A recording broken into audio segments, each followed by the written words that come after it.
Hello, you guys. Okay, so today I am doing another review on Amy and Roger's Epic Detour by Morgan Matson. I read this book on May 25th, 26th-ish. I finished it at 2 a.m. this morning, which is today, the 26th, and I really enjoyed it. Kind of irritated me. Okay, so this book is about a girl named Amy, and she has lost her father just a few months back, and I couldn't imagine what it would be like to lose my dad, but I would be very upset. She is handling it with a different way, and it's because her dad was in a car crash when she was in the vehicle, and I believe she was driving, and yeah, she was driving because it kind of explained it at the end ish. Um, so I finished this book at 2 a.m. this morning, and yeah, so I just want to put that out there. I give this book 3 out of 5 stars, and I did have my issues. One was I felt there was so many grammar issues, grammatical issues is what I call it. Um, and yeah, I just had issues with it. I read this during the Ribstat readathon. I got 278 pages in before it was 11:59 p.m. on the 25th, which is when it ends. So anyhow, this follows Amy, who has to drive her mom's car across the country where she is moving to.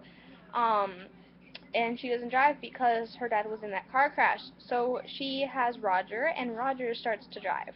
Now her mom emails her the itinerary, books the hotels, and everything, and she just decides to not do that, and she and Roger decide to deal with. Sorry, my nose itches. She and Roger decided to.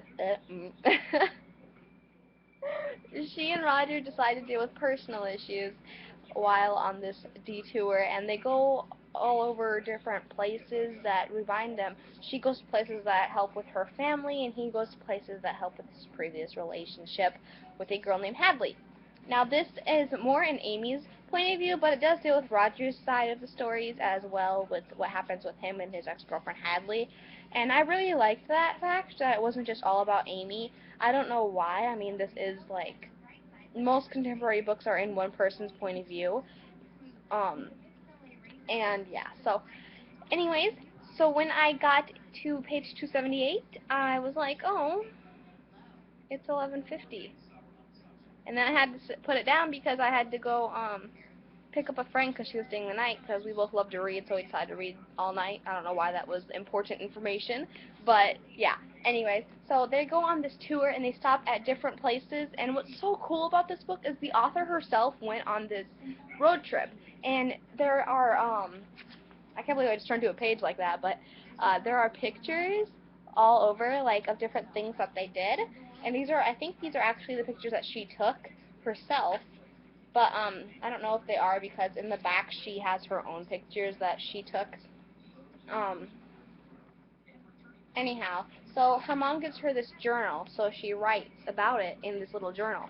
And this book did go by pretty fast because there are pictures and there are like little journal entries. But I did enjoy that fact, and it was really kind of cool. It's kind of reading like a young adult picture book, and that was cool. um, the only book I know that does that is Monster Calls by Patrick Ness, I believe. And I don't know, I've never read it, but I've seen a lot of people talk about it.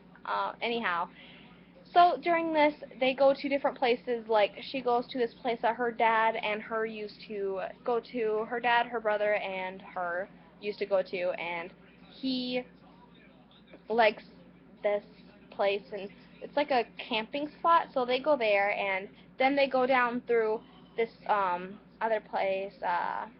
They go on this loneliest road, and it was so cool because it was like so funny, and I did like the little funny witty parts, and um anyhow, and her brother's in rehab, and nobody's supposed to know about that, and so she actually goes to visit her brother for the first time and talks to him in person. She never emailed him, which I don't understand. Like, why wouldn't you email your brother? I have a brother, and he's my only sibling, and I talk to him every day, and even if I'm not home every day, I do email him, or not email him, that's not even, I honestly don't know if email is still there. I email for business related things, but not like email just back and forth. I do have a phone, so I just text him. just blinded you guys. I'm so sorry. But anyhow, I really liked that aspect, and there were so many family issues, which I really liked. It wasn't just all about the love, which brings me to a part that I didn't like, which makes no sense, but there was, like, the annoyingness of them not knowing that they are meant for each other, and then at the end, it's just, like, poof, and then it, like, ends. It was a very quick ending, and it wasn't, like, well, what's it called, well done, like, it wasn't, like, gaining up to it. It was kind of just like, woo, we're gonna be friends in a car ride, and then poof, I like you. But it kind of, I mean, it was well done, but it wasn't, because there were, like, parts in the book where it's like, she's just gonna go and do this, and then she did it, and then, whoa, adrenaline rush, and then she goes and does this part at the end, and it's just like, whoa, adrenaline rush, and then it ends the book, and that, I felt like there could have been more to it, but anyhow, I really overall enjoyed this, and I recommend it, but it did have grammar issues.